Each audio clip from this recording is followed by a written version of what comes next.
Bom, então boa noite. Cara, a proposta de hoje são duas, na verdade. Primeiro, a gente resolveu uns exercícios que a gente tinha parado na aula da semana passada, e a gente já vai introduzir o assunto novo, que nós finalmente agora vamos começar a falar das escolas literárias.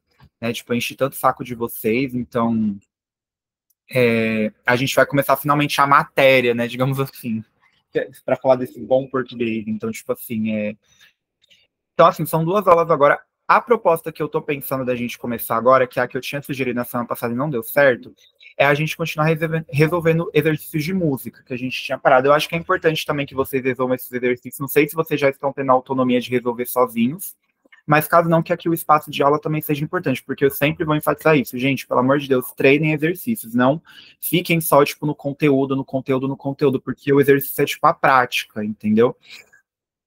É... Então, assim, eu pensei em dividir vocês em grupos de novo hoje, e aí, para facilitar a comunicação, eu acho engraçado, eu vou dividir vocês em grupo, aí metade da chamada saindo. Mas, enfim.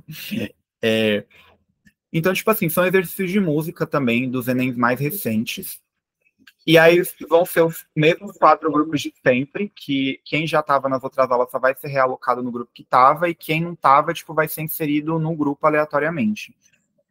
Então, tipo assim, para facilitar a comunicação é uma coisa, tipo, muito rápida também, né? Até para a gente também começar já outro assunto. Então, eu acho que uns 13 minutos é interessante, porque eu dou uns 3 minutos assim, de tolerância para a gente ir se organizando nas salas e tudo mais, e aí uns 10 minutos para resolver um exercício só para cada grupo, eu acho que é bacana.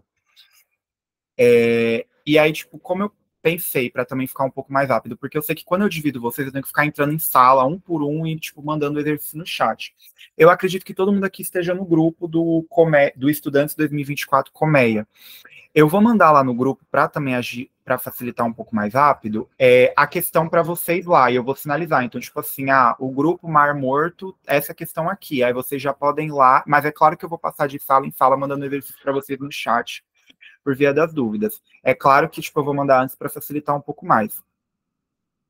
Então, tipo assim, eu acho que talvez vocês fazerem em grupo é mais interessante, porque vocês podem conversar entre si e argumentar, que é também um espaço importante para que vocês treinem um pouco essa questão da autonomia de vocês, que eu estou comentando muito, de vocês interpretarem. Apenas algumas dicas que eu dou, como sempre. São questões de música, tá? Então, são letras de música. Tentem ler a questão e depois vocês lerem, né, o enunciado, o que, que a questão está pedindo de vocês, e depois vocês virem no texto. Não são textos gigantescos, mas é sempre importante, porque como no Enem a gente não está fazendo uma leitura assim corrida, né, tipo, estou lendo porque eu gosto, a gente está lendo porque nós estamos sendo obrigados. Então, e vocês estão literalmente indo para caçar alguma informação. Então é importante que vocês leiam a pergunta e depois vocês vão no texto para facilitar um pouco a vida de vocês. O que mais eu posso acrescentar? É do Enem de 2020 para frente, porque eu acho que faz mais sentido a gente trabalhar com questões de Enem recentes, né? Tipo, não faz sentido eu também pegar uma questão do Enem, tipo, de 1990, porque não é mais o mesmo estilo de Enem. E acho que é isso. Desculpa, eu vi que o Pedro mandou no chat, eu perdi. Falando isso de música, eu estava ouvindo o Wilson Simonal e teve um baita dificuldade de entender o que é o tonga da mironga do cabulete. Cara, eu não entendi muito bem o que você falou, mas o Wilson Simonal eu conheço, é um cantor. Eu acho que ele é um cantor de MPB? Não, não, não é de MPB, não. Tô louco.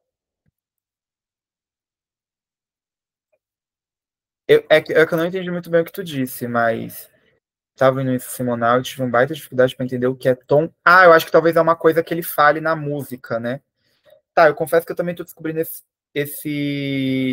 esse termo agora. Tonga da Miromba do Cabulete, eu não conhecia isso. É MPB, tá? Eu não conhecia isso, eu acho que eu vou até aproveitar que vocês estão fazendo exercício para eu também ir atrás disso, porque até eu fiquei curioso. Então, vamos lá. Eu já fui dividindo vocês para ficar um pouco mais rápido, então vou dar uns 3 minutinhos. Então já vai todo mundo pro grupo que tava, tá? E aí só uma coisinha, tipo, porque aconteceu da outra vez na sala. Alguém acabou entrando na chamada depois e viu que não tinha mais ninguém, e aí acabou clicando naquela opção de chamar todo mundo de volta para a sala. Se aparecer isso, não voltem para a sala, tá? Tipo, porque senão vai todo mundo voltar e vai dar aquele problema que deu da outra vez, de eu ter que ficar colocando todo mundo de volta. Então, tipo assim, é só ignorar. E novamente, né, eu estou por aqui, então se precisarem de ajuda, tipo, enfim, para resolver, eu tô por aqui, tá? Então é isso. Se vocês puderem ir indo, e eu vou mandar no grupo do WhatsApp, tá? Para cada grupo com os exercícios. Mas eu também tô indo de pouquinho em pouquinho.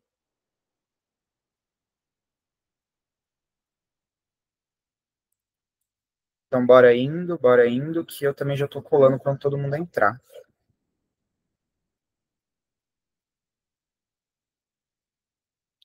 Vambora, vambora.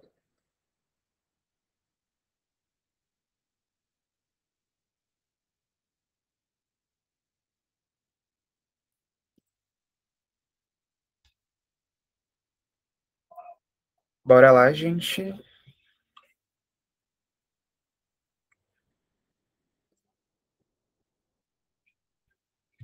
Acho que apareceu um convite para vocês, e aí vocês têm que, tipo, aceitar. Tá, eu acho que a Samara ficou sozinha em uma sala. Qualquer coisa tu fica aqui comigo que eu faço com você, tá bom? É, mas vão indo lá, Sabrina, Vitor, Júlia, Eduardo.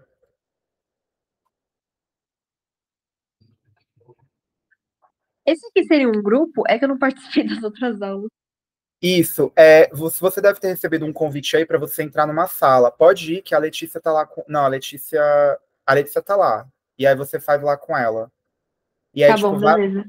vai aparecer em cima da sala o nome da sala. Então, por exemplo, tipo, é grupo Mar Morto. E aí lá no grupo do WhatsApp vai estar o exercício de vocês, que eu botei o nome, tá? Tá, ok. E aí a Letícia é do grupo da Samara, então pode ir. Aí falta a Sabrina, o Eduardo e o Vitor.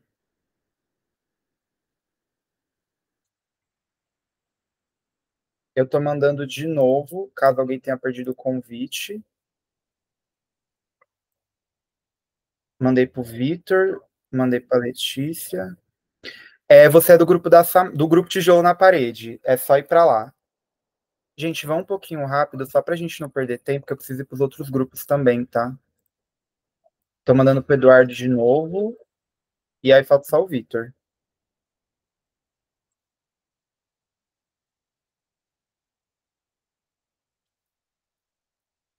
E tô mandando. É, mandei pra tu, Eduardo. O convite tá aí, mas qualquer coisa tu vai indo.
Isso.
E aí, Gabi, tudo bem?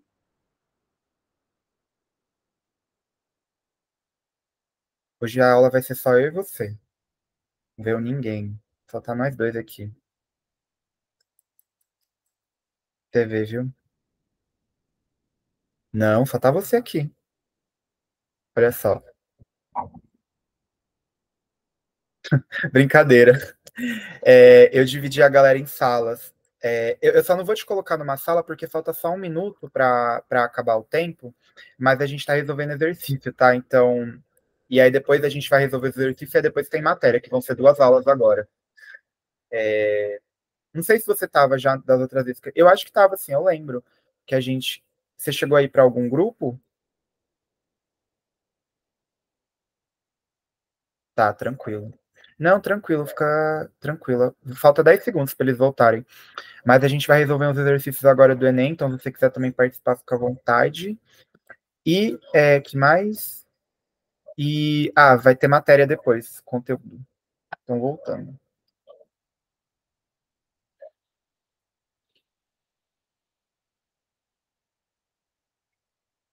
Olá de volta para todo mundo. Hello.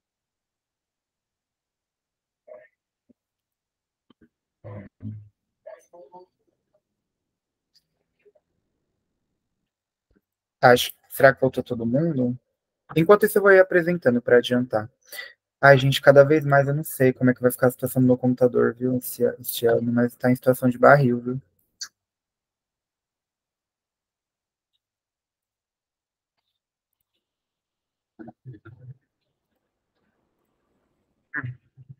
Acho que já tá todo mundo aí, será? Acho que sim. Bom, antes da gente começar, eu queria só fazer um pronunciamento. A Gabi, a Gabriele Alves, acabou entrando depois. Algum grupo que adotar a Gabi? Quem se manifesta aí para adotar a Gabi? Pode Pode colocar ser o lá. meu, só tinha 2 pessoas. Ih, vai ter briga de braço, viu? Então, Gabi, eu vou te dar o poder de escolha. Para qual grupo você quer ir? Nós temos o grupo Mar Morto, o grupo Chama Isaac, o grupo Tuiteiros e o Tijolo na Parede. Qual vai ser a sua escolha aí? Escolha difícil.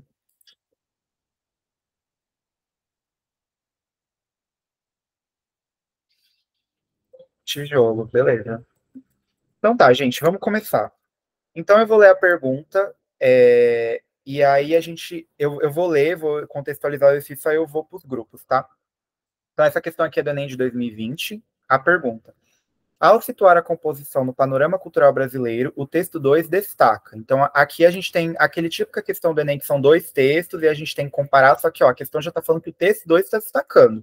Então foca um pouquinho mais no texto 2. Então, texto 1.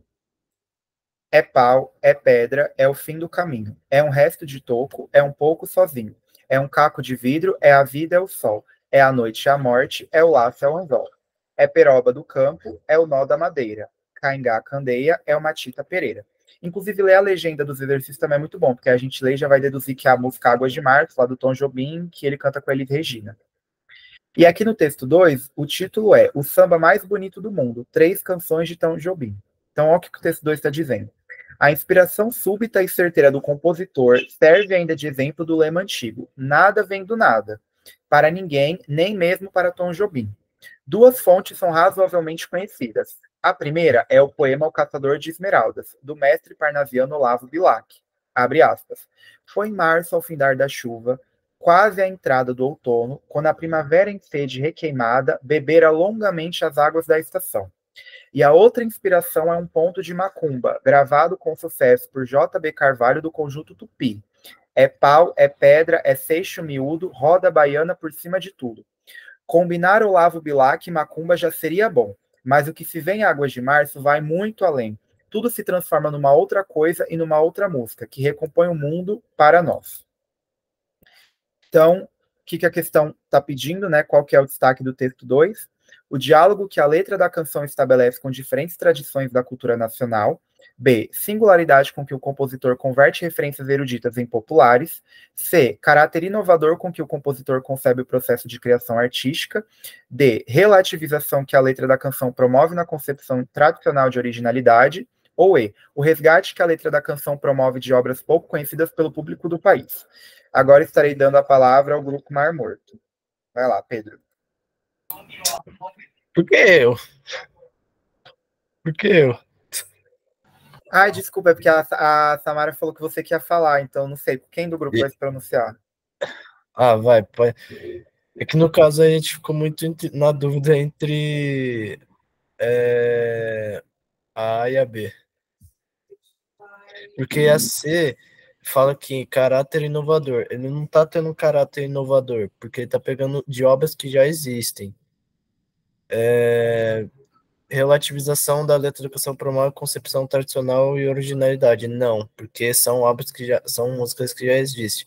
Resgate de obras pouco conhecidas. Não, são conhecidas. Então a gente ficou muito na A e a B. Eu diria que é a B, só que daí eu não sei do que o meu grupo diria. Tá, então vamos abrir agora para todo mundo. Quem que também quer de outro grupo? O que vocês acham que é? Eu não queria falar nada, mas não sei se ninguém se atentou, mas a gente já fez esse exercício. E na aula passada. Eu também, eu tava aqui pensando nisso, exatamente. Então, qual a resposta? Fica no mistério. Então vai lá, vai. O Pedro já mandou a braba com o grupo. É a A ou é a B? Singularidade com que o compositor converte referências eruditas em populares ou diálogo que a letra da canção estabelece com diferentes tradições da cultura nacional. Olha, a gente estava lá, eu também faço parte do Mar Morto, né? E a gente estava pensando lá entre essas duas, só que eu tinha pontuado que seria A por conta que o texto 2 enfatiza bastante o fato dele ter misturado, e ele fala assim, não só isso Tom Jobim fez, mas ele estabeleceu ali um negócio de ponto de macumba, que ele fala, né? Com outras culturas. E aí eu fui para esse lado, de estabelecer diferentes tradições, todas da mesma nação, nessa pluralidade que é o Brasil, e a letra, para mim, trouxe isso. Foi isso que eu tinha entendido.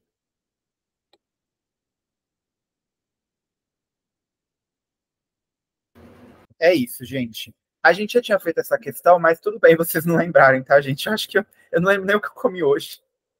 Pior que eu acho que... Ah, não, eu lembro. Mas, enfim. É muito isso, né? Tipo assim, o texto 1, ele traz a música, né? O Águas de Março, e o texto 2 está falando, né, sobre o processo de escrita da música. E ele fala, né? Tipo, ele pega o poeta Olavo Bilac e também pega o conjunto Tupi, né? Que é um pão de macumba. Então, tipo, ele mistura macumba com Olavo Bilac. Para quem não conhece, Olavo Bilac, tipo, é um poeta muito culto da literatura brasileira. Então, ele pega uma coisa, tipo, super erudita, é uma coisa super popular, e mistura, né? E aí não seria C, porque ele não converte referências somente eruditas em populares, porque a macumba é uma referência popular, digamos assim.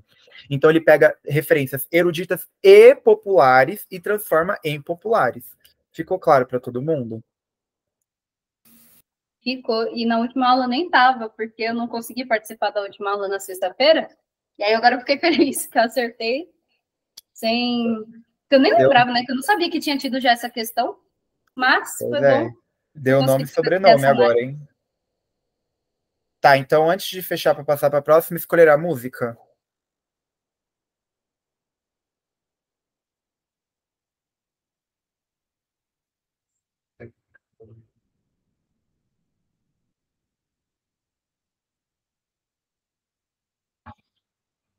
Putz. Não escolheram, né? Não deu tempo. Não, tá bom, só para saber. Então, eu vou guardar vocês para o final. Então, muito obrigado, meus queridos mares mortos. Próximo grupo. Alguém ficou com essa questão? Ficou, né? Porque tem questão aqui que não ficou, que eu não tô doido.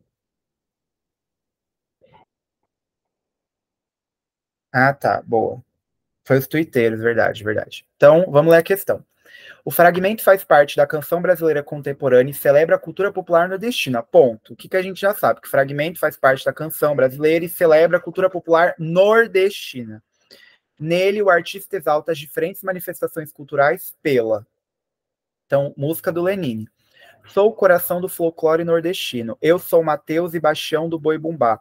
Sou o boneco de mestre Vitalino, dançando uma cirana em Itamaracá. Eu sou um verso de Carlos Pena Filho, num frevo de Capiba. Ao som da orquestra armorial, sou Cabe Baribe. Num livro de João Cabral, sou Mulamengo de São Bento do Una. Vindo do baque solto do Maracatu, eu sou um alto de Ariano Suassuna. No meio da feira de Caruaru, sou Frei Caneca do Pastoril do Faceta, levando a flor da lira para Nova Jerusalém. Sou Luiz Gonzaga e sou do Mangue também. Eu sou mameluco, sou de Casa Forte, sou de Pernambuco, sou Leão do Norte. Então, o artista exalta diferentes manifestações culturais pela a valorização do teatro, música, artesanato, literatura, dança, personagens históricos e artistas populares, compondo um tecido diversificado e enriquecedor da cultura popular como patrimônio regional e nacional. B. Identificação dos lugares pernambucanos, manifestações culturais como Bumba Meu Boi, as cirandas, os bonecos mulamengos, heróis locais, fazendo com que essa canção se apresente como uma referência à cultura popular nordestina. C. Exaltação das raízes populares como a poesia, a literatura de cordel e o frevo, misturadas ao erudito, como a orquestra armorial, compondo um rico tecido cultural que transforma o popular em erudito. D. Caracterização das festas populares como identidade cultural localizada e como representante de uma cultura que reflete valores históricos e sociais próprios da população local. Ou E. Apresentação do pastoril do Faceta, do maracatu, do Bumba Meu Boi e dos autos como representação da musicalidade do teatro popular religioso, bastante comum ao folclore brasileiro. Então, vamos lá.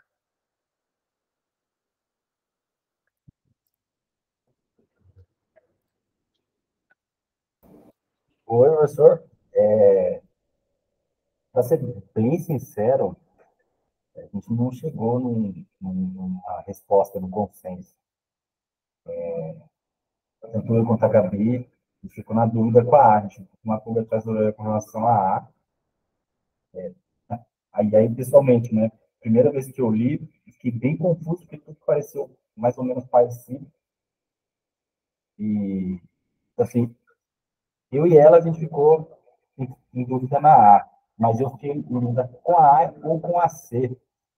E principalmente por conta da primeira palavra, assim, valorização, identificação, exaltação, caracterização e apresentação. Eu consegui bem distinguir qual dessas palavrinhas o texto está fazendo, né? O que o texto está fazendo. Tu disse que ficou em qual? Entre A e a E, desculpa. A A e a C, na verdade. Tá. Mas a Maria Clara falou da B também aí. Então tem a A em comum.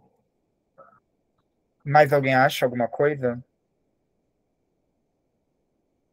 Eu também fiquei na dúvida entre a A e, sinceramente, achei essa questão bem complicada.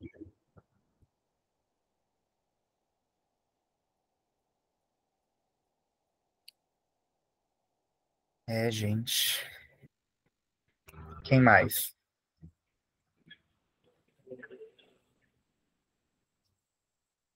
Eu também fiquei em dúvida entre a A e a B.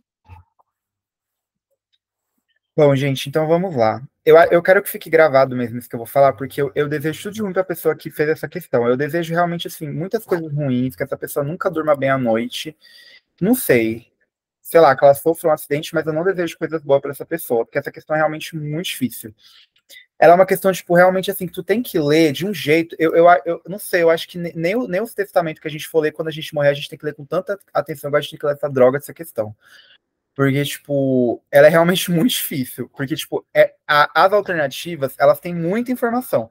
Então, ó, olha o tanto de coisa que eu li. Valorização teatro, música, artesanato, literatura, dança, personagens, orquestra, erudito, pastoril, maracatu. Tipo, é muita coisa e deixa a gente muito confuso. Mas então, vamos lá.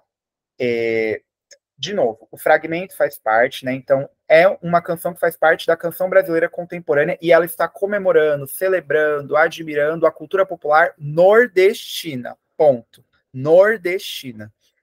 Nele, o artista exalta as diferentes manifestações culturais pela. Então, né, ele tá pegando um monte de coisa ali, não, porque tem maracatu, porque tem. Que mais tem? Tem a Feira de Caruaru, tem o Ariano Suassuna, enfim, a maioria dos aqui é tudo elemento de Pernambuco. Tem Boi Bumbá, eu sou Mateus e Bastião, eu sou Luiz Gonzaga, enfim, tem um monte de coisa. E aí, a gente tem Valorização do teatro, música, artesanato, literatura, dança, personagens históricos e artistas populares. O que eu fiz aqui? Opa. A resposta certa é B, foi mal. Eu fui errado aqui. Mas artistas populares compondo um tecido diversificado e enriquecedor da cultura popular como patrimônio regional e nacional. Essa questão, ela não está errada, mas ela não é a questão alternativa certa. É ótimo falar isso, mas é porque não necessariamente é uma cultura nacional. Por quê? Porque ele pega elementos só de Pernambuco. Por que se fosse nacional?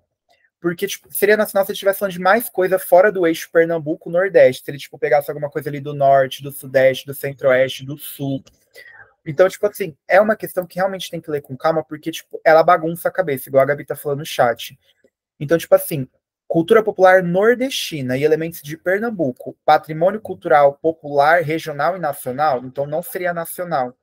E aí, por que seria B? Identificação dos lugares pernambucanos, manifestações culturais, e aí ele cita as manifestações culturais que tem, fazendo com que essa canção se apresente como uma referência à cultura popular nordestina. É isso, porque ele pega elementos de Pernambuco, cita elementos pernambucanos e ele exalta a cultura nordestina no geral, né? Porque Pernambuco é no Nordeste. E aí teve gente que ficou entre a C.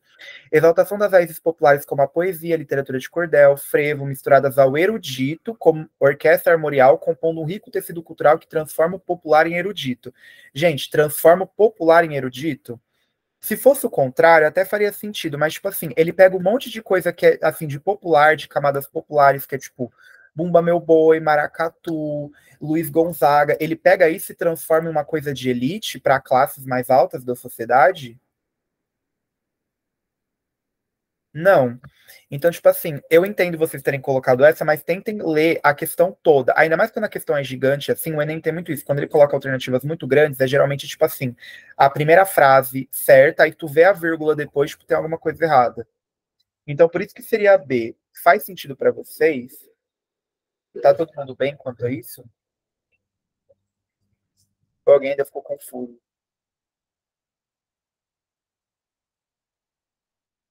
Tá tranquilo. Tá.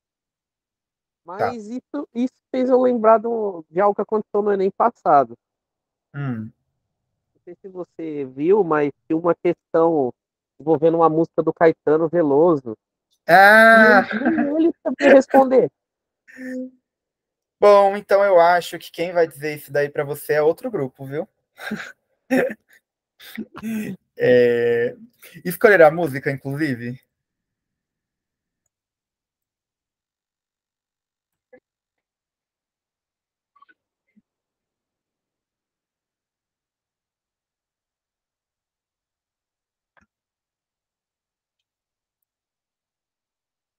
Maria? Qual Maria?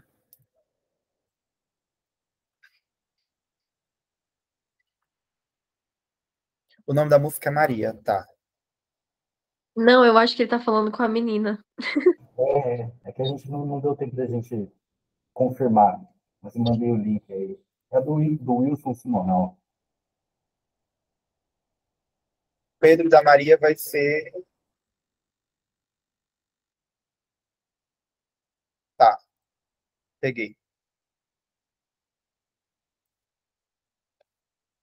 Peraí que eu me perdi agora.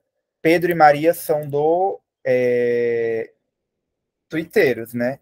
Na Tonga da Mironga do Cabulete. Essa é a música de vocês.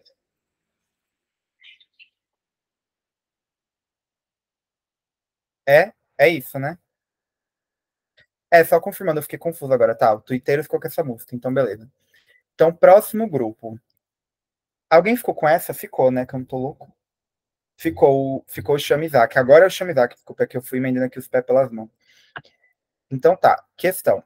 Nessa letra da canção, a suposição do último verso, então, ó, o último verso. O que o último verso está sinalizando na intenção do ator?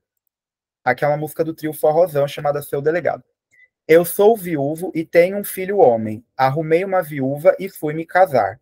A minha sogra era muito teimosa. Com o meu filho foi se matrimoniar. Desse matrimônio nasceu um garoto. Desde esse dia que eu ando é louco. Esse garoto é filho do meu filho, e o filho da minha sogra é irmão da minha mulher. Ele é meu neto e eu sou cunhado dele. A minha nora é minha sogra. Meu filho, meu sogro é. Nessa confusão, já nem sei quem sou, acaba esse garoto sendo meu avô. Então, na letra da canção, a suposição do último verso sinaliza a intenção do autor de A. Ironizar as relações familiares modernas. B. Reforçar o humor da situação representada. C. Expressar perplexidade em relação ao parente. D. Atribuir à criança a causa da dúvida existencial. Ou E. Questionar os lugares pré-determinados da família. Então, vai lá, grupo. Bom, a gente ficou em dúvida entre duas questões, que é a C e a B. A gente acabou indo de B no final, mas tem muita convicção, né? O que vocês acham? Gente, só por cima, tá passando muita moto aqui. Vocês estão conseguindo me ouvir bem? Porque senão fecha a janela. Tá de boa o som? Tá de boa. Tá de Tá. boa. Então, o que vocês acham aí? Você consegue voltar? Por favor. Claro que volto. Tá, deixa eu ver se eu consigo dar questão no chat.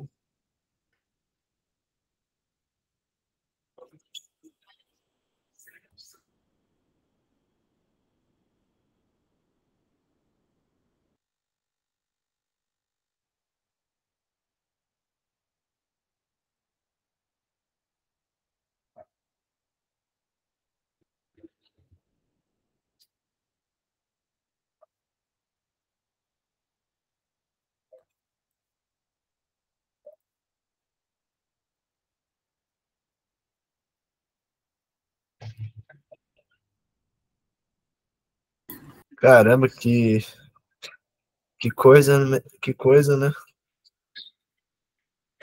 Você queria falar, mas que merda, viu? Que ódio. Que merda. Eu também ficaria perdido que nem ele. Mas você tá entre qual? Você volta. É que eu não sei se você voltou para as alternativas. Eu mandei Tá no no chat. Ah, desculpa, não vi.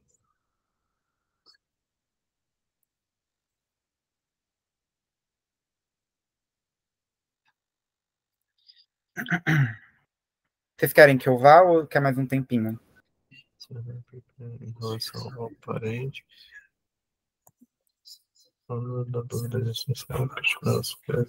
Eu acho que pode ser a B, porque ele tá falando do último verso. Aí a C, eu também tinha ficado em dúvida, só que aí eu acho que ela tá falando mais do texto todo e não só do último. Não sei se faz sentido. Também acho que pode ser a B. Foi essa lógica que a gente foi pra B também. É a B, gente. Eu só ia fazer uma correção nisso que a Samara disse, porque acaba que ele realmente pede a suposição do último verso. Aliás, essa questão é realmente bem engraçada, porque, tipo assim, ela faz a gente ficar confuso, porque a gente vai ler e ficar confuso por conta disso, porque o tio, do filho, do primo, da sobrinha, da minha amiga. Só que acaba que ele só quer saber a suposição do último verso, né? Então, qual que é a intenção do autor? Então, vamos voltar no último verso. Acaba, tipo assim, ele começa a falar um monte de coisa, o garoto é filho do meu filho da minha sogra, irmão da minha mulher. Acaba esse garoto sendo meu avô. Então acaba que no final da música é como se, tipo assim, ele se perdeu. E qual que é a sensação que a gente tem lendo isso, né? Eu não sei vocês, né? Mas o Enem queria que a gente risse. Ha, ha, ha, ha. Nossa, que engraçado. Mas é uma ideia de humor mesmo, né? Então, tipo assim, acaba que a pessoa ela fica tão perdida nessa questão que é para reforçar um amor de uma situação que está acontecendo. E aí vocês ficaram na C, expressar perplexidade em relação ao parente. Não é para você ficar perplexo, é mais para você ter uma questão de humor mesmo, né? Percebe como ele vai, tipo, falando, porque isso é filho de fulano, tio, sobrinho, primo, sei lá. Então não é para você ficar perplexo, é mais uma questão de humor mesmo, né? Tipo, e num momento aqui ele dá a entender que ele fica, tipo assim, porque ele até fala em cima, né? Nessa confusão, ele não fica, tipo, perplexo, chocado, né? Sem acreditar, ele fica confuso. Isso acaba dando mais um efeito de humor. E aí vocês falaram D e E também, né? Atribuir à criança a causa da dúvida existencial. Gente, tipo, o texto não é para você refletir, para você fazer uma reflexão da sua vida, uma reflexão profunda, é literalmente um texto de humor, né? Tipo, nada dá a entender que é para você fazer essa reflexão, né, de existencialista. E aí, questionar os lugares pré-determinados da família. Não é também um questionamento, né? Tipo, é realmente uma questão de humor. Ficou claro para vocês? E aí, né, ironizar relações familiares modernas. Não foi várias relações, é uma específico, né? Tipo, ele começa falando desse filho homem, e no final ele já fala que o próprio filho dele é avô dele. Então, tipo assim, ele não fala de várias relações, ele começa de uma pessoa só e faz um efeito de humor a partir disso. Ficou claro para vocês? Tudo tranquilo? Ficou, mas ainda continua sendo uma bosta isso daí, que é a situação que ele passou. É uma desgraça, sim. Continua sendo uma merda. Mas deu para entender? Deu. Tá bom. Então é isso. Escolher a música Twitter. Twitter não, perdão. Shamizaki. Escolhemos Qual que é? Take It Off da Taylor Swift. Shake It Off, da Taylor Swift? É. Tá bom. Meu Deus, eu cantei essa música no trabalho da escola uma vez, meu Deus. Enfim. Ué, para representar vocês, né? Vocês são um grupo agora, então vocês precisam de representações. Mas, olha, agora finalmente ele voltou, aquele que é o mais temido de todas as edições, que é o exercício que o Pedro fez ano passado no Enem. Esse aqui a gente fez na aula passada, tá? Vocês podem fazer depois. Eu postei esse exercício, inclusive, no Drive, então vocês podem refazê-los, tá? E aí chegou o mais temido das edições, que foi o exercício que o Vitor, eu falei Pedro, desculpa, que o Vitor resolveu ano passado no Enem. Eu trouxe ele. Eu fico imaginando o último grupo ouvindo isso, um exercício do Caetano. Exato, não tô entendendo. Não achei legal o que você falou. Tá, então vamos lá. Então tá. Embora oriundas de momentos históricos diferentes, essas letras de canção têm em comum a. Então, novamente, dois textos, duas músicas do Caetano, são de momentos diferentes, mas tem alguma coisa que une elas. Texto 1, que é aquela música Alegria. Alegria, alegria, o sol nas bancas de revista me enche de alegria e preguiça. Quem lê tanta notícia, eu vou. Por entre fotos e nomes, os olhos cheios de cores, o peito cheio de amores, vãos. Eu vou. Por que não? Ah, essa música eu conheço. Por que não? E aí a outra música é Anjos Tronchos. É. Não, acho que é. Não, perdão, não é o título, é o trecho da música mesmo. Então vamos lá. Anjos tronchos, uns anjos tronchos do Vale do Silício, desses que vivem no escuro em plena luz. Disseram vai ser virtuoso no vício, das telas dos azuis mais do que azuis. Agora minha história é um denso algoritmo, que vende venda a vendedores reais. Neurônios meus ganharam um novo outro ritmo, e mais, e mais, e mais, e mais, e mais. O grupo podia me ajudar numa coisa? Vocês querem mandando no chat? Vocês conseguem copiar e colar do documento só para, né, de repente, para ajudar alguém, por favor? Então, embora oriundas de momentos históricos diferentes, essas letras de canção têm em comum A. Referência às cores como elemento de críticas a hábitos contemporâneos. B. Percepção da profusão de informações geradas pela tecnologia. C. Contraposição entre vícios e as virtudes da vida moderna. D. Busca constante pela liberdade de expressão individual. Ou E. Crítica à finalidade comercial das notícias. Manda bala aí, grupo. Bom, então, a gente também ficou em dúvida entre a A e a B, só que aí eu não participei das suas outras aulas. Aí eu fui mais na dela, porque ela acabou participando, aí a gente escolheu a B.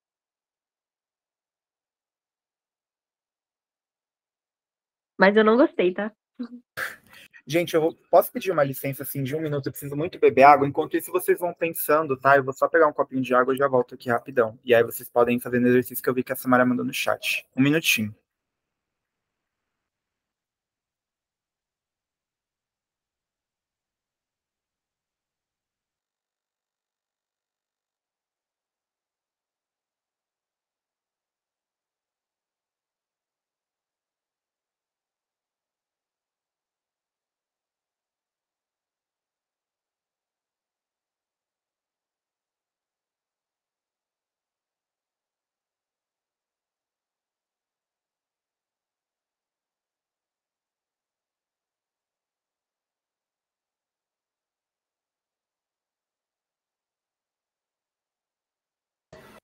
Voltei, e aí?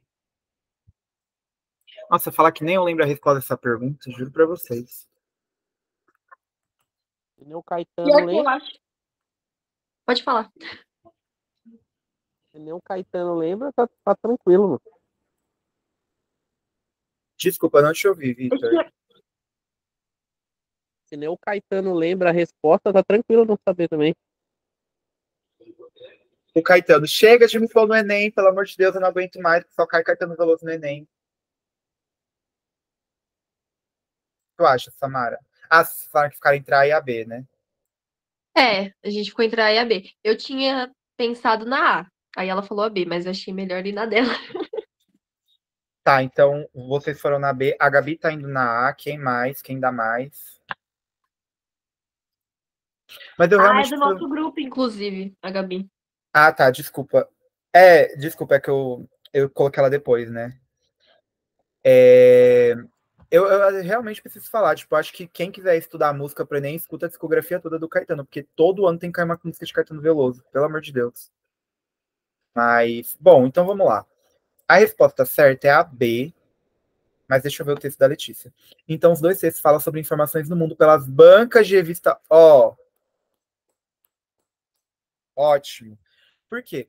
Porque muita gente acabou errando essa questão por conta de não considerar jornal como uma forma de tecnologia. Porque a gente tem um pouco essa ideia de achar que tecnologia tipo, é uma coisa mais de digital, de computador e tudo mais. Só que tecnologia também está ligada, tipo assim, a algum aparato que ajude o ser humano a se desenvolver. Então, tipo assim, a roda, há milhares de anos atrás, foi uma tecnologia, assim como continua sendo. O fogo já foi uma tecnologia. Então, vamos de novo na A. Referência a cores como elemento de crítica a hábitos contemporâneos. Ok, a gente tem cores aqui. Cadê as cores? Olhos cheios de cores. Cadê? Telas azuis. Mas o tela azul, ele tá mais aqui voltando nesse negócio de tela de computador mesmo, tá? De tela azul. Então, tipo assim, você tá falando de cores aqui, você está falando de cores.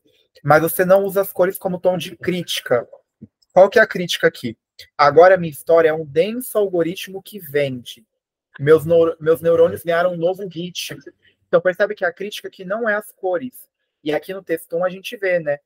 Quem lê tanta notícia, né? Tanta foto, tanto nome, né? Tantas cores no jornal, eu quero. Então também é uma forma de consumir tecnologia.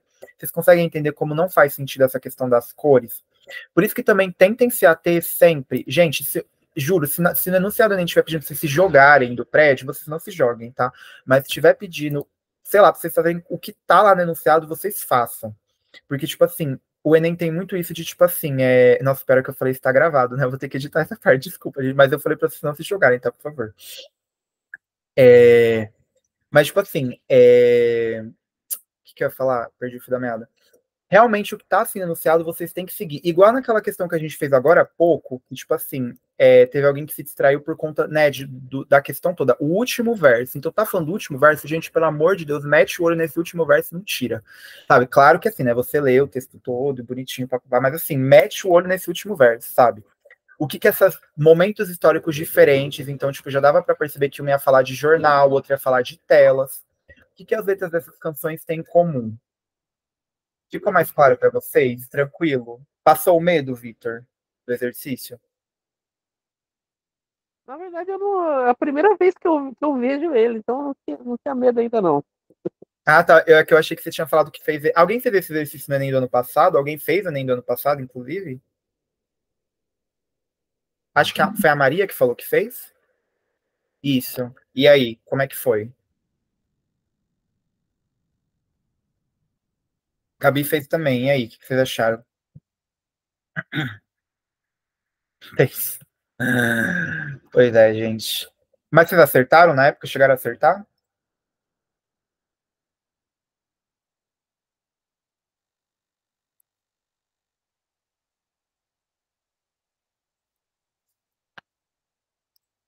Tá, Olha, tranquilo. se eu tivesse feito, eu teria errado. Que eu colocaria A mesmo. Cá entre nós, eu teria errado também. Não, não sei, né? Sei lá. Provavelmente sim. Mas. Ah, escolheram a música? E tava quente também, né? Entendo. A gente escolheu a cantora Marília Mendonça, tá? Que música vocês escolheram dela? Eu dei a ideia da Flor e um Beija-Flor. Então pode ser a Flor e o Beija-Flor? Pode ser. Vocês são tijolo na parede, né? Sim.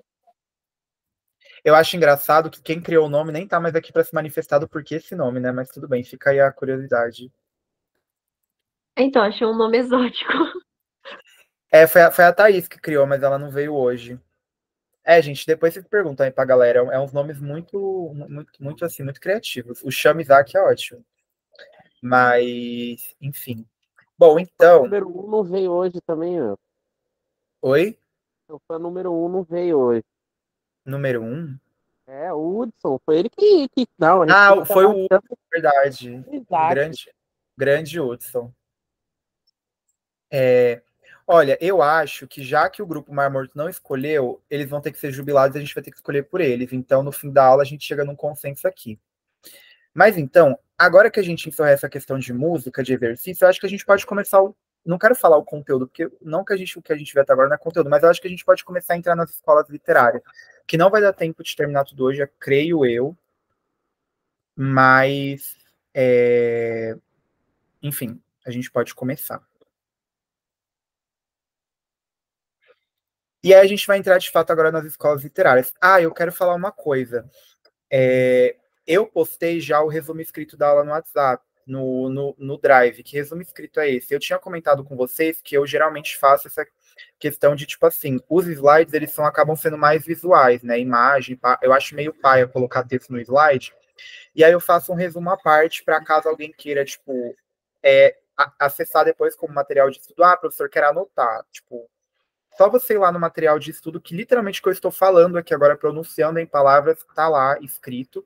Vocês podem até, tipo, abrir junto com eu falando, e aí vocês podem ir se guiando, tá? Tanto que já está lá no Drive, eu vou mandar o link para vocês agora.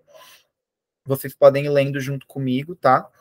E se vocês acharem que não funciona, gente, que vocês querem tópicos, texto no slide, também tá ótimo, tá? Eu só preciso que depois vocês me deem esse feedback se tá fazendo sentido para vocês.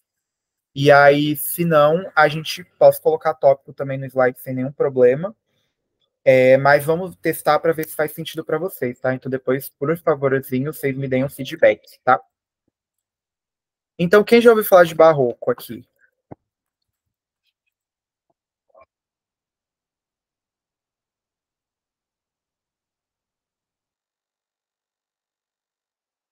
Fala aí, Pedro. Não, eu levantei a mão para sinalizar que eu conheço barroco. Tá. Que bom. Vocês já viram na escola, né? Já. Bom, acredito que sim. É que eu não vi, então tô perguntando para quem já viu.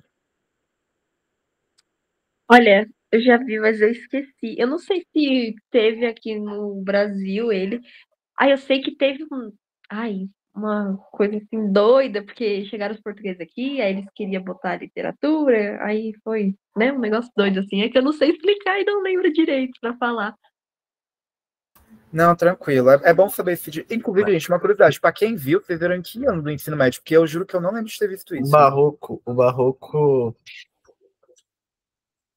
É que eu não sei se. É que eu não lembro direito, mas. Então me corrija se eu estiver errado. Mas o barroco seria tipo os movimentos. O movimento literário que teve.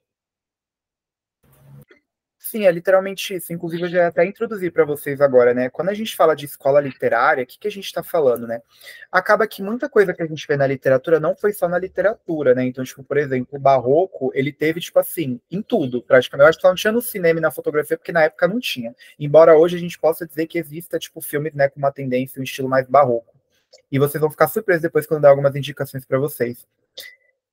Tá, deixa eu ver aqui. Deixa eu abrir aqui pelo celular o chat, gente, porque senão, talvez. Acho que vai ficar difícil agora que eu compartilhando. Eu tive prova e nem lembro, assim, de saúde. Tá, curta vibe do resumo, dá pra ir ler no trem, bacana. Não lembro de nada, vagamente mais lembro. Vi no primeiro ano, acho que vi no. Nossa, vi no nono, eita. Não lembro, mas não me passo pela cabeça do ensino médio. Obrigado, Letícia. Eu amei, eu tive a prova, mas não lembro. Então tá, então acho que uma coisa que. Oi, diga, quem ligou? Microfone, que eu não vi. Não, fui eu que tive a prova esse ano. Aí eu não Tá, lembro. foi esse ano. Foi no início do ano, mas eu não lembro direito. Mas ela chegou a falar dos movimentos, dos movimentos literários, né? Enfim. Isso, ótimo, perfeito. Aí ela botou a ordem cronológica e tal. Tipo assim, bem, acho que quase nos primeiros dias de aula, eu não lembro mais nada. Não, gente, tranquilo, a gente vai conversando aqui. Mas é basicamente isso, né? Então, tipo, o Pedro ele já adiantou um pouco o que eu ia falar. O que é um movimento literário barra artístico? É uma tendência, né? Que você vai ver em várias artes, né? Então, por exemplo, a gente teve barroco na literatura, mas também teve na pintura, na escultura, na arquitetura, no teatro, na música, sabe? Então, tipo assim, o barroco ele aconteceu em praticamente todas as artes. É claro que a gente acaba sempre focando mais na literatura, né? Por exemplo, o modernismo, que a gente vai ver, teve em outras artes, romantismo, enfim. Algumas acaba que acontecem na literatura, mas é bem difícil. Então, tipo assim, para dar um exemplo mais claro para vocês, né, quando a gente fala de uma escola literária, é um momento, né, um recorte de um momento que aconteceu e uma tendência estava sendo ditada. Isso significa que estava tendo só aquela tendência? Não. Eu acho que um exemplo que eu gosto de dar que fica bem claro para vocês, que talvez possa fazer sentido, vamos pensar hoje em dia o cinema que a gente está consumindo atualmente, né? Tipo, quais são os filmes que a gente está. Que a gente talvez seja uma palavra bem difícil de dizer. Mas vamos pensar, tipo, quais são os filmes que talvez estejam passando muito agora no cinema, que, tipo, sempre tá em todas as salas estreando sempre. Filme de super-herói. Né? Então, tipo, os filmes de super-herói sempre teve filme de super-herói, sempre teve. Mas ultimamente, tipo, se a gente pega, sei lá, de 2005 pra cá, tá tendo muito filme de super-herói, por causa de universo cinematográfico, você conectar os filmes. Então a gente pode dizer que a gente está vivendo um momento na história que você está tendo muito filme de super-herói. Significa que é só os únicos filmes que estão passando no cinema? Não. Mas, de fato, são filmes que estão em mais salas de cinema, que as pessoas estão mais assistindo, que está tendo mais bilheteria. Então, tipo assim, a gente pode dizer isso, que talvez seja um momento que a gente está vivendo que tenha muito filme de super-herói. É basicamente mais ou menos um pouco a mesma ideia, de talvez uma tendência. Atualmente tem pouco, a gente pode até traçar um paralelo disso, né? Tipo, aí se a gente pegar, por exemplo, tipo, há 2, 4 anos atrás, sei lá, a Marvel tava, tipo, estreando 5 coisas dela por ano, e hoje em dia a gente só tem, tipo, 1 ou 2 filmes da Marvel por ano, a gente já pode até traçar que talvez esteja declinando um pouco. Então, a escola literária e o movimento artístico é muito isso, é uma tendência que está acontecendo no momento, que pode estar acontecendo outras coisas juntas, mas essa provavelmente está prevalecendo um pouco mais. E uma coisa, tipo assim, outra coisa, quem está vivendo na época não tem muito essa noção, pode até ter, mas não tem essa noção que a gente tem hoje. Por quê? Porque a gente está estudando o futuro.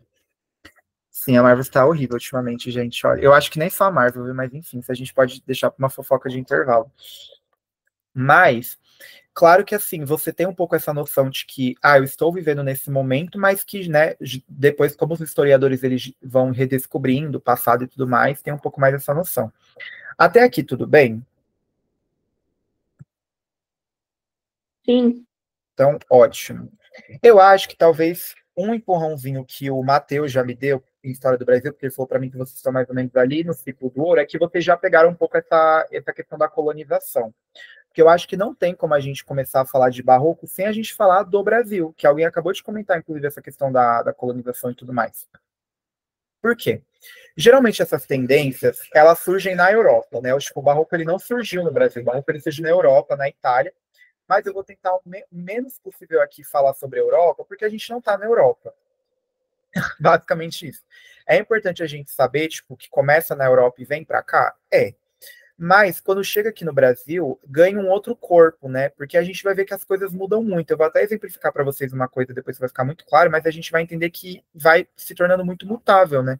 Porque são sociedades diferentes, são culturas diferentes, são recursos diferentes. Então, a gente acaba focando um pouco mais no Brasil. E também porque é o nosso país, né? Faz mais sentido a gente falar de nós. Mas, assim, o barroco ele surge na Itália. Deixa eu passar aqui. Tá. Perdão. Então, objetivos de hoje, né? Como sempre, aqueles objetivos bem claros nossos. Identificar o processo colonial e religioso do Brasil e inerente a qualquer metrópole europeia sobre países latino-americanos e constatar fatos a respeito do barroco na pré-sociedade brasileira. A gente vai discutir um pouco isso hoje. Espero que pelo menos dê tempo de fechar esse bloco. E aí a gente volta depois, tá? Então, Então, o barroco surge na Itália. Qual que é o contexto do barroco, né? Qual que é o significado da palavra barroco? O barroco, do francês, né? Então a gente já percebe que é uma coisa europeia, é uma palavra que significa, é uma pérola que não é, tipo, redonda, perfeitinha, tipo, é uma pérola meio que amassada. Então, isso é uma coisa, é uma palavra meio pejorativa para a gente chamar, tipo, uma coisa irregular, uma coisa meio extravagante, uma coisa meio bizarra. Então, tipo assim, pelo nome a gente já percebe um pouco a ideia do barroco. Né, eu já, acho que já foi uma quinta vez que surgiu na Itália, né? Mas ele surgiu na Itália, século XVI. Século XVI é mais ou menos lá por 1500, 1600, por aí. Também não se apegue muito a essa questão de datas, mas surge mais ou menos aqui nessa época. E o principal contexto a gente pode pensar nisso. É um bom exemplo, inclusive.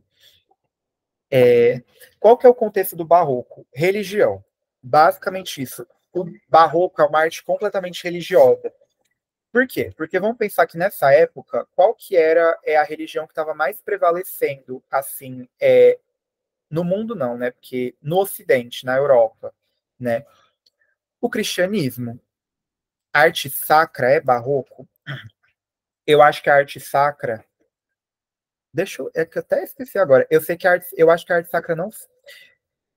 Eu acho que se a gente pensar que a arte sacra é uma arte voltada para a religião, então, tipo assim, a Capela Sistina, né, do Michelangelo, seria um exemplo. É que a Capela Sistina ela foi pintada no Renascimento, né, e o Renascimento ele vem antes do Barroco. Mas eu vou explicar o contexto um pouco melhor, acho que vai ficar um pouco mais claro para entender isso.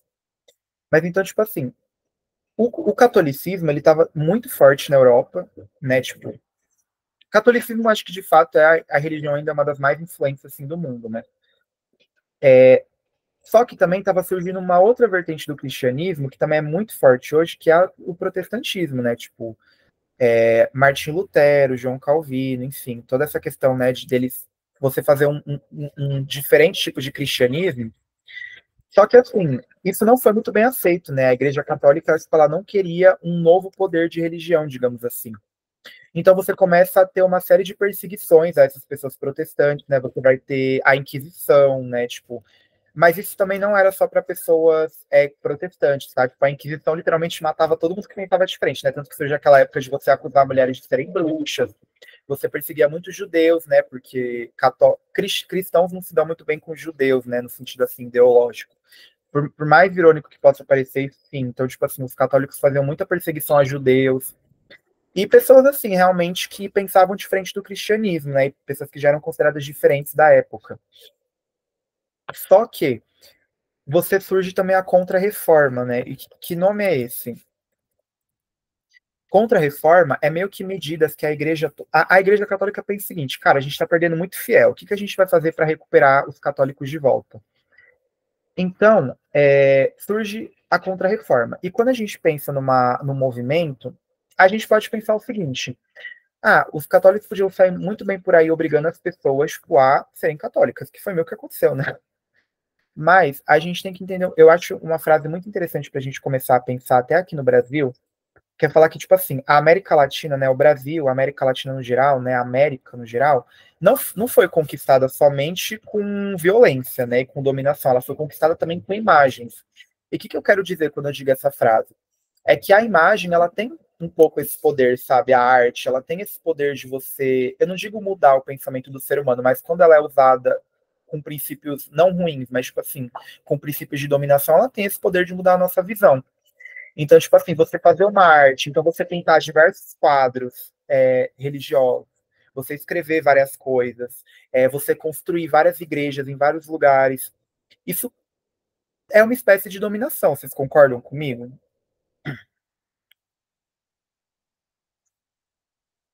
É tipo uma tendência, né? Oi? É tipo uma tendência. É uma tendência. Porque, tipo assim, quando a gente tá falando da Contra-Reforma, por exemplo, essa foto que eu peguei para vocês aqui por meio da influência, exatamente, a influência, até porque a influência é um meio de dominação também.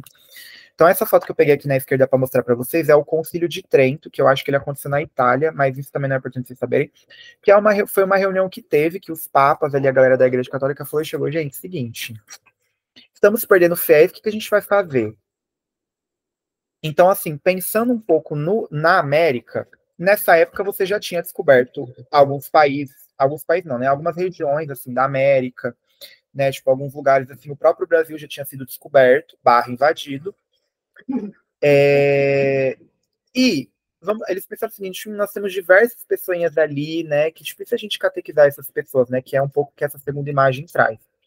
Então, vão ser criadas as companhias como é que é? Companhia de Jesus. Isso, que tá até esse logo aqui é da Companhia de Jesus, isso é do Brasil, mas enfim. Você vai ter a Companhia de Jesus, que surgem os jesuítas, que são pessoas que vão sair por aí, mundo afora, pregando o evangelho para todo mundo. E quando eu digo todo mundo, é todo mundo mesmo, todo mundo que vocês imaginarem. Até aqui tudo bem, né? Eu tô falando bastante. Mas acho que o Pedro fechou bem esse tópico nos comentários. Vocês conquistaram as pessoas por meio da influência também, de certa maneira.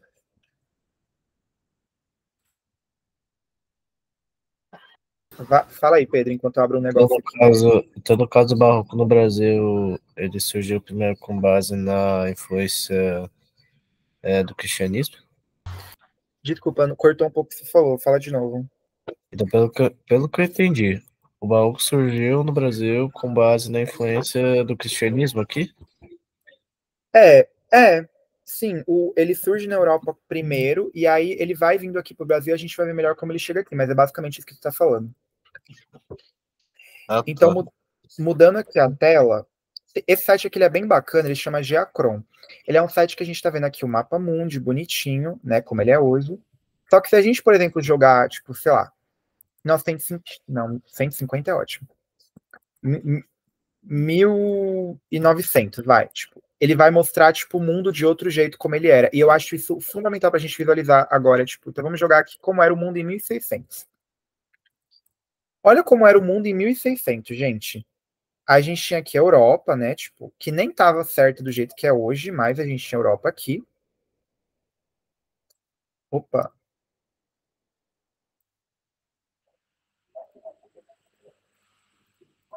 Tá. Mas olha só como é que era a América. Não tá escrito nem Brasil aqui, gente, tipo, nossa, o que eu fiz aqui? Deixa eu ligar. Olha como, tipo assim, né? A gente tinha vários povos indígenas vivendo aqui, né?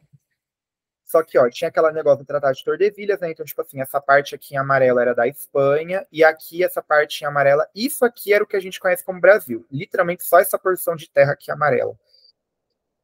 E aí tinha aquele negócio de capitanias hereditárias, que vocês já devem ter visto com o Mateus, enfim. Mas o que é importante a gente saber? Olha só, isso aqui era o Brasil, gente. Isso aqui, tudo que está em branco eram tipo outros territórios, outros povos indígenas que viviam, enfim.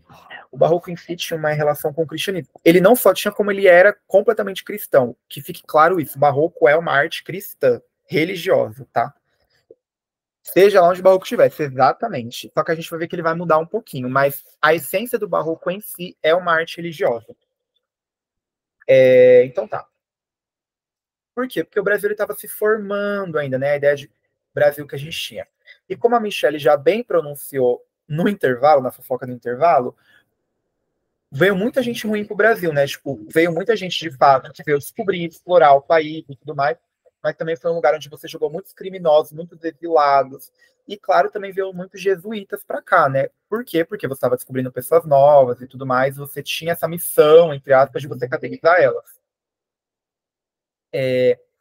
Só que, tipo assim, ainda eram vilas muito escassas, muito pobres, porque eu acho que isso é importante vocês saberem até para a gente entender um pouco melhor o processo de colonização. Porque existem vários tipos de colonização, não existe um único tipo de colonização. Então vamos pegar, por exemplo, a colonização dos Estados Unidos. Os Estados Unidos foi colonizado em duas partes, né? A gente tinha o sul é ótimo, apontando para cima, o sul e o norte. De fato, hoje em dia tem muita essa divisão, né? Se vocês verem, tipo, que acaba que o sul dos Estados Unidos é um pouco mais politicamente conservador, enfim. Por quê? Porque o sul ele foi muito escravagista, então você tinha uma população enorme de escravizados lá, de pessoas pretas, e no norte você ainda teve um certo desenvolvimento de comerciantes, de população. O Brasil, meio que no começo, nem isso. O Brasil ele era completamente um território de exploração. Era literalmente, você vinha aqui, você catar o que você tinha e você ia embora. E catar tudo, gente. Tudo que vocês imaginar, cataram da gente. Cataram pau-brasil, ouro, que vocês estão vendo agora com o Matheus, aí depois vão catar leite, café. Até hoje catam coisa que nossa leva para fora, mesmo a gente sendo independente. Que fique muito claro isso. Então, tipo assim, você não tinha essa visão de que, nossa, a gente vai chegar aqui, a gente vai formar cidade, população, vamos formar a gente. Não, a gente vai chegar aqui, pegar o que tem e vazar. É basicamente isso. Pegou, vazou. Ou seja, vocês concordam comigo que, tipo, vocês concordam comigo que, tipo assim, se é uma sociedade, é um open bar, literalmente. É só que nem pagar se pagava, isso que é o foda. Mas vocês concordam comigo que, tipo assim, se é um território que você não tem a intenção de colonizar, tipo assim, de povoar, né, essa é a palavra, qual é a necessidade de você formar pessoas aqui, formar no sentido de educação, de você oferecer política, moradia para essas pessoas? Vocês concordam comigo que não tem necessidade de ter isso? Tanto que as pessoas que ganharam terras aqui, quem foi que ganhou, né? Deixa eu perguntar para vocês agora, se vocês lembram do que o Matheus falou. Quem foi que ganhou terras aqui quando chegou no Brasil? Terras que, assim, que diga-se de passagem, não era nem tipo assim, terra livre, tinham pessoas morando naquelas terras, tá? Que fique claro isso.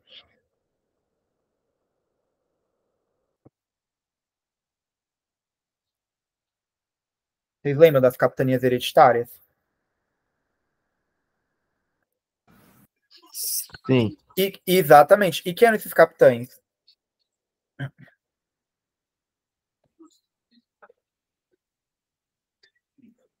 Não precisa lembrar especificamente de alguém, mas, assim, em bom português, esses capitães, eles eram pessoas, sim, mas eles eram pessoas pobres? Não. Donos de terra, exatamente. Então, tipo assim, até as pessoas que ganharam terras no começo eram pessoas, tipo, muito ricas. E isso se prevalece até hoje. A gente pode até discutir sobre isso depois, enfim. Então, tipo assim, pontos importantes. O barroco, ele surge bem nesse contexto, sabe? E vamos pensar outra coisa, gente. Vamos ler os nomes que estão aqui, ó. Aqui tá escrito Brasil, beleza. A capital na época era Salvador. O que que é esse G? Tupis, Mochos, Tupis aqui em cima de novo. Isso aqui é Guaranis, isso aqui é tudo população indígena que vivia aqui. E tem mais, tá? Não tem só isso, não. Olha aqui no Amazonas, aqui no norte, Marajoara, Aruaques, Pano. Era muita gente vivendo aqui, tipo, né, até pra gente desmitificar essa ideia de que todo indígena era igual. Eram populações muito diferentes, falavam línguas muito diferentes. E aí depois você vai trazer diversos escravizados da África, de diversos países, porque a África não é um continente, África, perdão, a África não é um país, ela é um continente. Então veio muita gente do Congo, veio muita gente de Gana, veio muita gente da África do Sul, da Angola, enfim. Agora, e também tinha os portugueses. Então, vamos imaginar todo mundo junto aqui, ninguém falando a mesma língua, um sendo escravizado, outro sendo explorado, outro dominando. Então, tipo, o barroco ele surge muito nesse contexto aqui do Brasil de que você tinha pessoas muito diferentes convivendo juntas. E como é que deu essa convivência? Nada boa. Então, tipo, percebe só, olha como já mudou o contexto. Que vocês perguntaram, tipo, eu esqueci agora quem perguntou no começo. Mas como é que chegou, como é que aconteceu o barroco aqui no Brasil? Desse jeito. Enquanto lá na Europa você tinha, tipo, certinho, o reino da Espanha, porque na época não existia país ainda, então a gente chamava de reino. Reino da Espanha, reino da França, reino da Inglaterra, enfim, aí tem uns outros aqui que não existia Alemanha ainda na época, enfim. Que já tinham muito bem a sua identidade, entre aspas, formada, no Brasil você ninguém nem falava Brasil, gente. O Brasil era o pau da árvore, pau Brasil. Então, tipo assim, era um território que era muita gente diferente vivendo e, tipo, você não sabia o que fazer, né? Fala aí, Samara. Não, é que essa parte agora eu lembro. É que no caso barroco, como era um movimento literário, ele não é, tipo, não ia chegar meio que nos indígenas porque eles não sabiam ler nem nada do tipo. Então era mais para os burgueses, né, que estavam aqui no Brasil. Na verdade, vai ter para os indígenas, só que você tocou num ponto interessante agora que aí eu já vou introduzir. E aí, como é que tu vai catequizar esse povo todo que não fala nem essa língua, entendeu? Não fala nem português, que é o português de Portugal ainda, não é nem o português que a gente fala hoje em dia, sabe? Então, tipo assim, é muito bom a gente entender, até para a formação do nosso povo, né? Essa complexidade de pessoas que existem aqui. E aí vem a palavra da miscigenação, né? Que é a questão da nossa sociedade ser miscigenada, né? Você ter essa mistura de tonalidade de pele, de cultura, de dialetos, enfim, todo mundo aqui fala português, mas tipo, não fala o mesmo português, digamos assim, né? Então, tipo assim, então é isso. Mas eu acho que a gente pode entrar um pouco mais agora na questão do barroco mesmo enquanto arte, talvez. Então, voltando a essa parte mais religiosa, então o barroco ele tinha muito isso.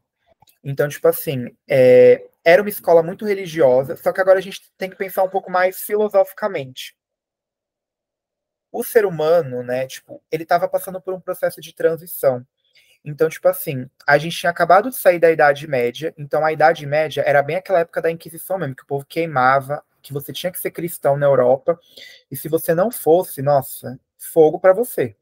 Só que eles saem da Idade Média e vão para o Renascimento, que é aquelas pinturas Mona Lisa, Capela Sistina, a Estátua de Davi, que é uma época em que o ser humano ele começa a pensar, pô, ser cristão é bacana.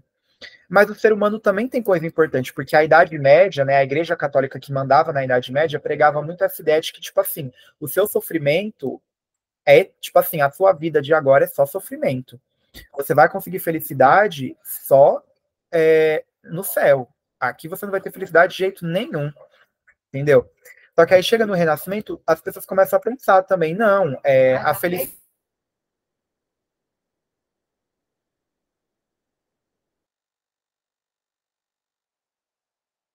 Desculpa. Enfim.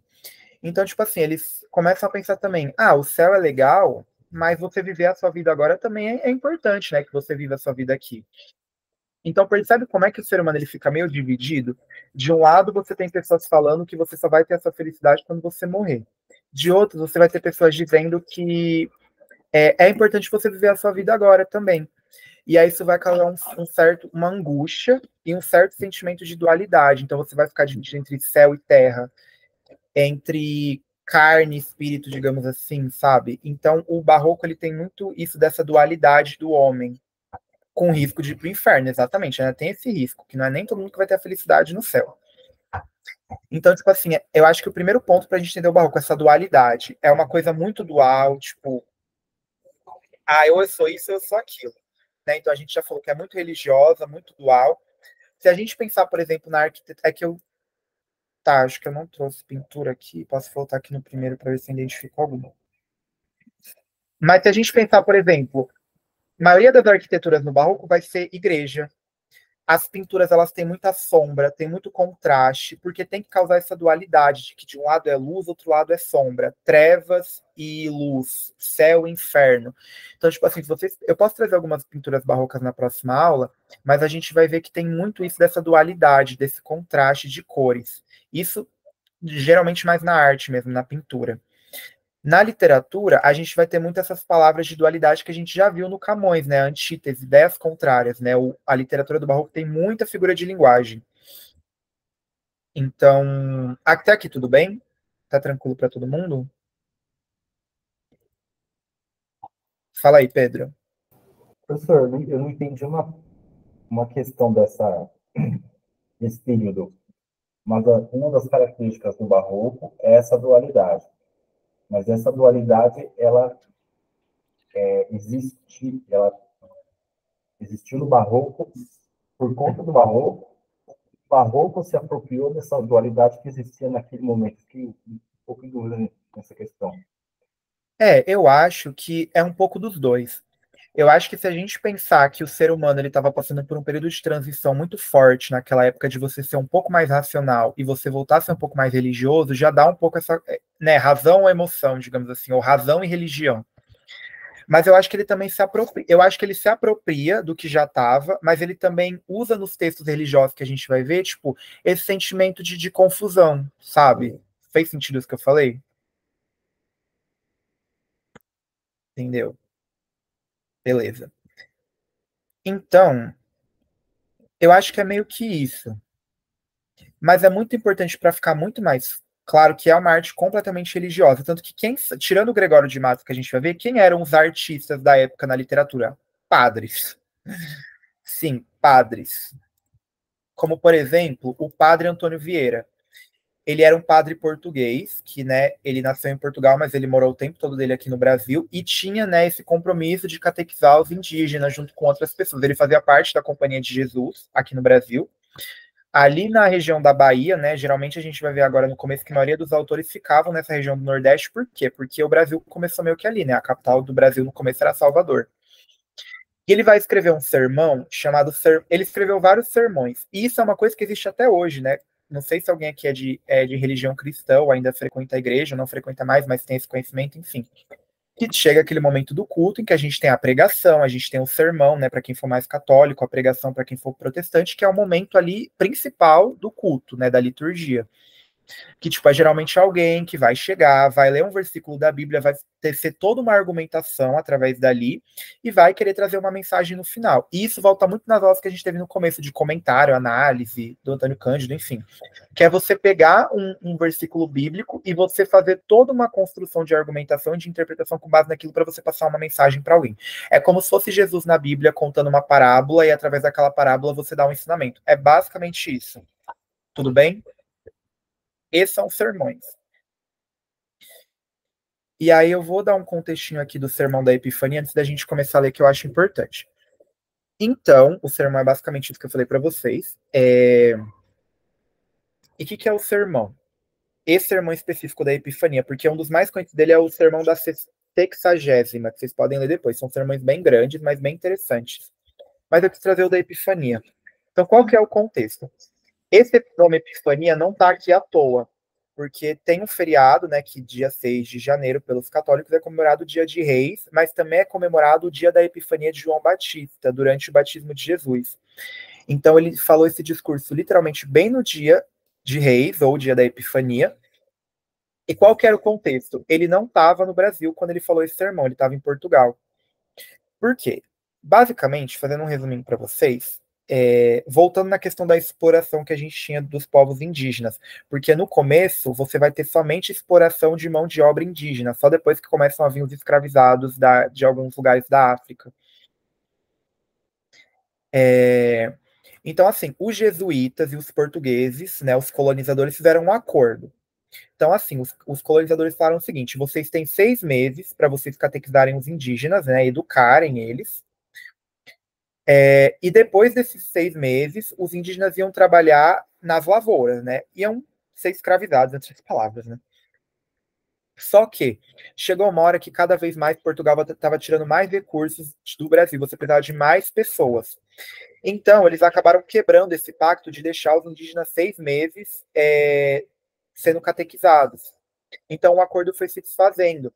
E aí o padre Antônio Vieira ficou muito puto com o que estava acontecendo, ele voltou para Lisboa, né, em Portugal, foi lá numa corte, foi falar com a rainha e tudo mais, para falar, pô, não tá legal isso que tá acontecendo. Só que assim, ele não chegou lá e falou, gente, isso aqui não tá legal. Ele escreveu todo um sermão, uma argumentação gigantesca para poder ir lá meter na cara deles.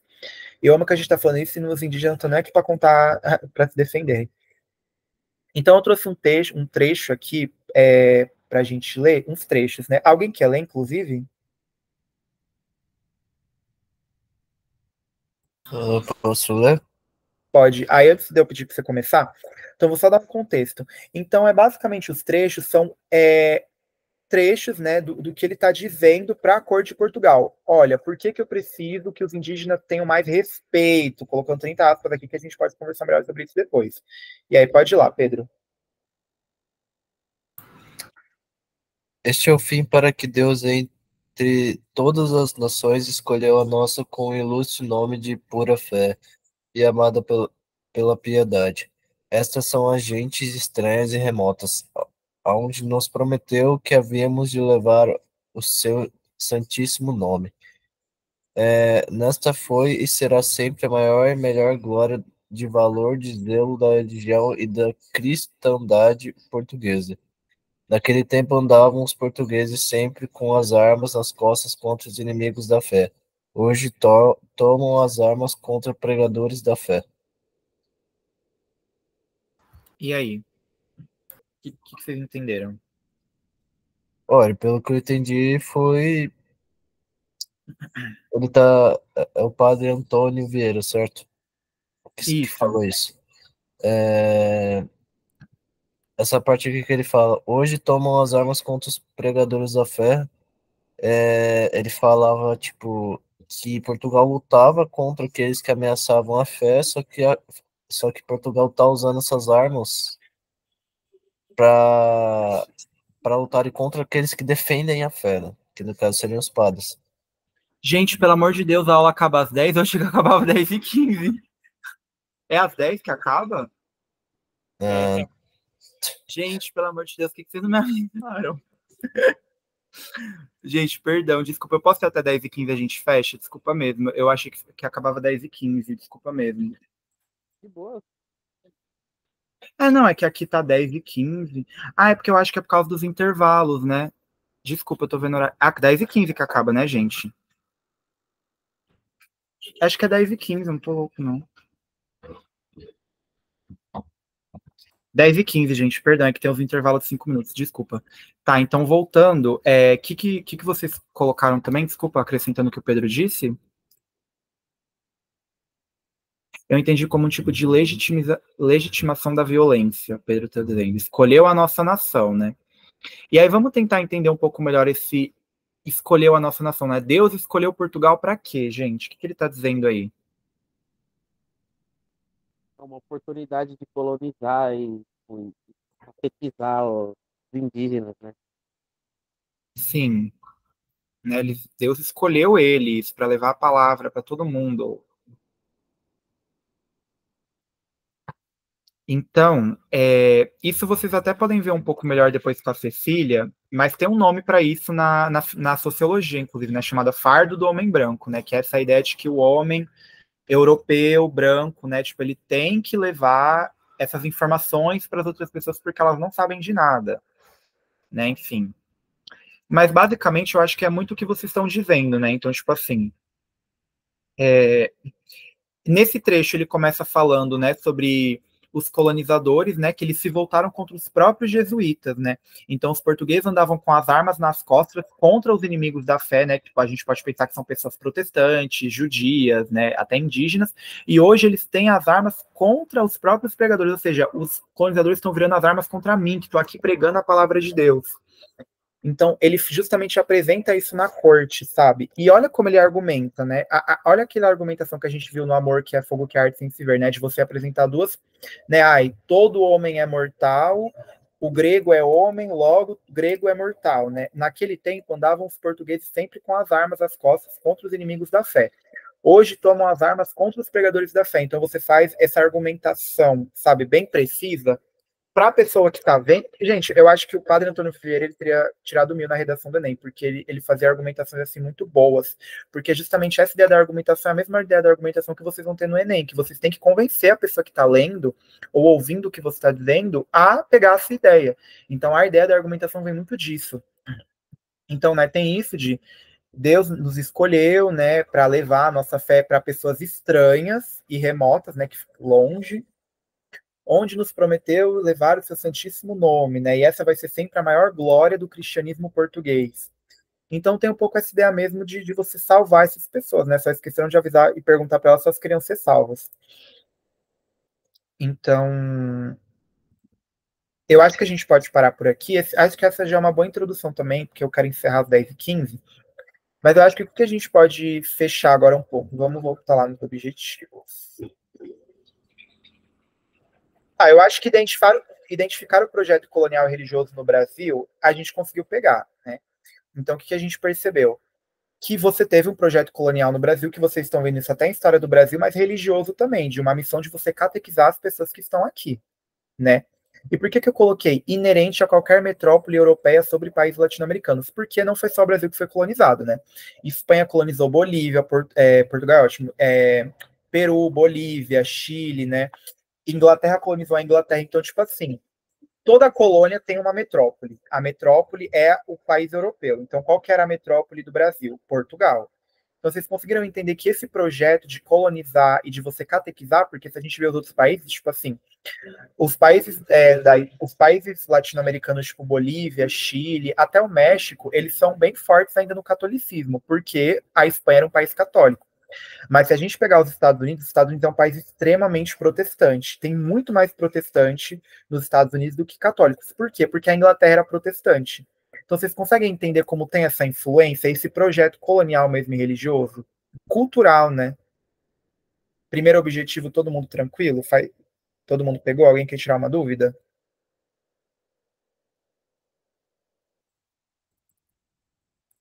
Tá, então tranquilo.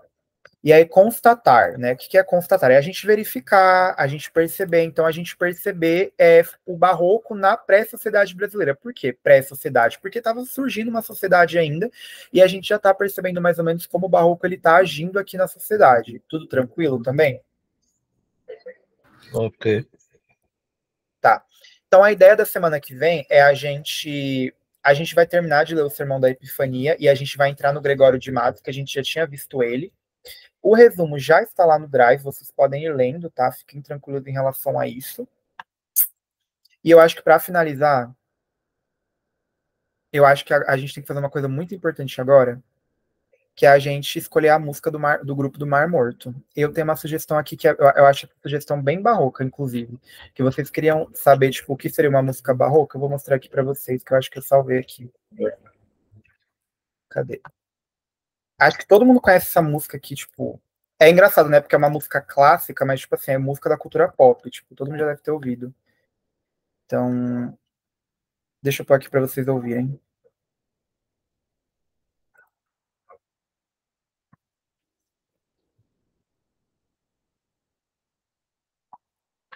Espero que esteja compartilhando o som, inclusive, né? Porque sempre deve ser. Vendo, gente? Sai o som para vocês? É que eu não tô vendo o chat, peraí. Sim, sim. Saiu. Oh, meu Deus.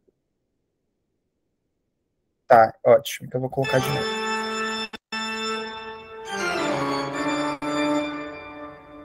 Todo mundo já ouviu essa música?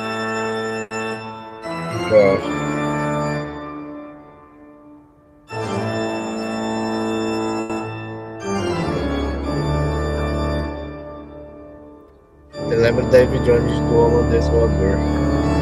De Piratas do Caribe. Oi? Me lembrou um pouco David Jones de Piratas do Caribe. Então, essa música, ela se chama Toccata e Fuga em Dó menor, que é do Bach. Bach é tipo assim, músico barroco. Literalmente, pensa em música barroca, tu vem o Bach na cabeça. Quem quiser se aprofundar um pouco mais, mas o Bach tem bastante coisa conhecida. Eu acho que esse podia ser a música do grupo Mar Morto. Eu acho assim, bem. O que vocês acham? Alguém tem uma outra sugestão? Eu gostei. Cara, eu acho incrível, porque combina com o nome. Combina também. Mar meio morto, né? Meio tenso. Gostei. Então, Toccata e Fuga em Dó menor, Bach. E a gente vai ver, eu posso mostrar um pouco para vocês também na semana que vem músicas barrocas brasileiras, tá? Porque essa aqui é bem europeia, Bach, acho que era alemão, enfim. Então eu acho que fechando, a gente termina de ver o barroco semana que